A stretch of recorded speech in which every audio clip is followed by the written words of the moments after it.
Hello guys, আমি আমার নড়বড়ে ঝরঝরে কেটিএম নিয়ে বেরিয়ে পড়েছি সেলুনের দিকে। পরশুদিন মামার ধার্য, তাই আমাদের ধার্য বাড়ি যেতে হবে। চলো।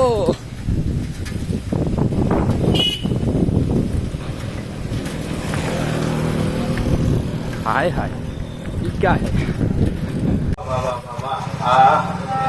আজ আমার ধানের জমিটা দেখে মনটা আমার একদম ভরে গেল।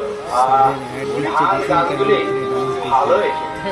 আমার মনে হচ্ছে এবছর ভালো ফলন না হয়ে আর যাবে কোথায়। কি গো, তোমার কি হলো? আজ এত খুশি খুশি লাগছে কেন তোমাকে?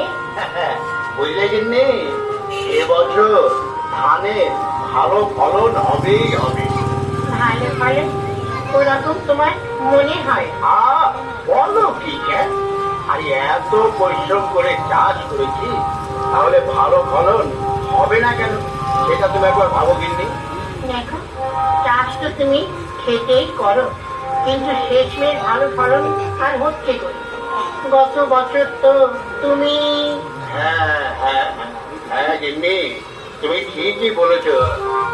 গত বছর তো এরকম ভালো ধান হয়েছিল, কিন্তু নাছর বাংলা মালটা